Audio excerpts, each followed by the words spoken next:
یہ کچھ حصے آپ ساری انجیل پڑھیں تو اس میں جو واقعات ہیں، کیونکہ انجیل ہمارے پاس مرتب صورت میں نہیں ہے، یعنی تورات تو سیدنا موسیٰ علیہ السلام نے مرتب کر دی تھی، انجیل اپنی نزولی ترتیب سے روایت کی شکل میں موجود ہے، تو اس وجہ سے اس میں تاریخ بھی شامل ہو گئی ہے، واقعات بھی شامل ہو گئے ہیں، لیکن جہاں جہاں کلام ہے اس کی شان یہ ہے اور یہ اس کا اسلوب ہے۔ اس سے آپ اندازہ کر سکتے ہیں کیا ہے۔ تیسرا سوال جو اس باب میں سامنے آیا ہے وہ یہ ہے کہ تزکیے کی ذرا مزید وضاحت کر دیجیے۔ تزکیے کے بارے میں یہ سمجھ لیجیے کہ یہ جو ہمارے یہاں زکوٰۃ کا لفظ بولا جاتا ہے یہ بھی اسی سے بنا ہوا ہے۔ یہ عربی زبان میں اپنے اندر ایک مثبت پہلو رکھتا ہے، ایک منفی پہلو رکھتا ہے، یعنی کسی چیز کو جب آلائشوں سے پاک کیا جاتا ہے، صاف کیا جاتا ہے، اس کے لیے متبادل لفظ بولتا ہے قرآن مجید میں، تو بیان کرنا چاہتا ہے کہ سارے احکام کا منشا تزکیہ ہے۔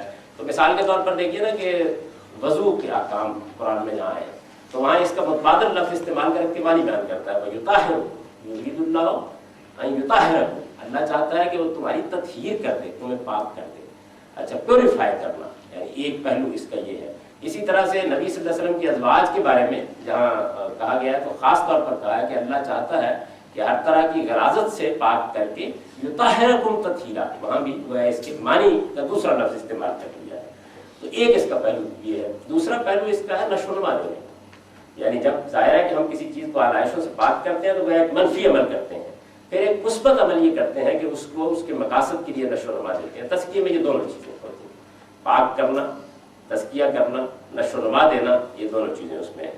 تو انبیاء علیہ السلام جس مقصد کے لیے آتے ہیں وہ ہے تزکیہ، انفرادی اور اجتماعی زندگی کو پاک کرنا۔ نہ وہ کوئی نظام دینے کے لیے آتے ہیں، نہ دنیا میں کوئی حکومت قائم کر رہا، ان کا اصل مقصود ہوتا ہے وہ اصل میں انفرادی اور اجتماعی زندگی کو پاک کرنا چاہتے ہیں۔ قرآن مجید یہ بیان کرتا ہے کہ خدا اپنی جنت کے لیے لوگوں کا اس دنیا میں انتخاب کر رہا ہے، اور یہ انتخاب کس اصول پر ہو رہا ہے؟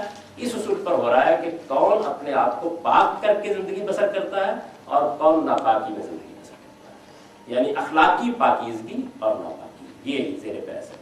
چنانچہ دین کے بارے میں ہم آگے بحث کریں گے تو اس میں بھی گویا معیار کی حیثیت اس چیز کو حاصل ہے کہ ایک تو وہ چیزیں ہوتی ہیں نا کہ جن کے بارے میں یہ بحث نہیں ہوتی کہ یہ دین ہے یا نہیں، مثلا نماز ہے یا قرآن مجید کی تلاوت ہے یا حج ہے یا اس طرح کی چیزیں ہیں۔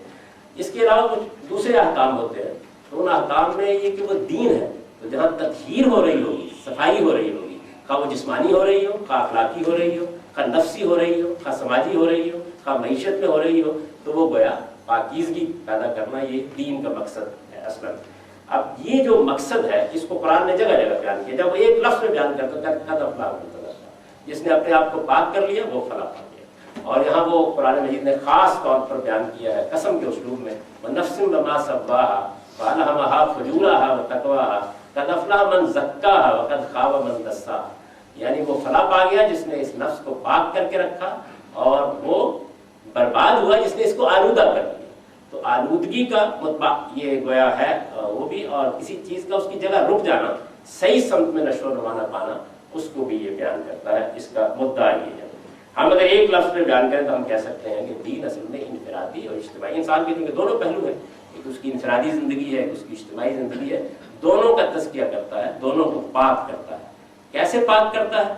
یعنی یعلمہم الکتاب والحکمہ، اس کے لیے ان کو قانون سکھاتا ہے اور اس کے لیے ان کو حکمت کی تعلیم دیتا ہے۔ حکمت ہمارے علم کو پاک کرتی ہے اصلاً، اور کتاب اصل ہمارے عمل کو پاک کرتی ہے۔ علم اور عمل دونوں کا مجموعہ ہے انسان، تو یہ چیز ہے جس کو یہاں بیان کیا گیا، تزکیے سے ہوتا ہے یہ۔ اسی طرح ایک آخری سوال اس باب میں یہ سامنے آیا کہ یہ جو آیت ہے یہ کیا یعنی اس میں محض بیان ہے، یا اس میں جو یہ الفاظ ہے کہ هو الذی بعث فی الامین، تو اس محل میں اس کا کیا مدعا بنتا ہے؟ کیونکہ باقی جگہوں پر بھی یہ اسی طرح کے مضمون کے سیاق پہ آئی ہے۔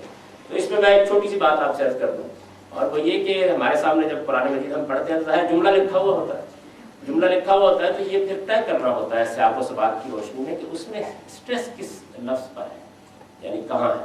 میں نے اپنے ایک لیکچر میں جو مولانا امین حسن اسماعیل صاحب یاد میں دیا تھا اس میں بھی یہ واضح کیا تھا کہ جملے کے اسٹریس کے نتیجے میں اگر آپ اس کے صحیح متعین نہ کر سکیں، جملہ تو ٹھیک ہے آپ نے پڑھ لیا، تو اس میں زمین آسمان کا فرق واقع ہو جاتا ہے۔ میں نے مثال دی تھی کہ اگر کوئی آدمی یہ جملہ لکھا ہوا پڑھے گا آئی ہیو 2 books، تو ایک جملہ، لیکن اب اس کے ایک ایک لفظ پر آپ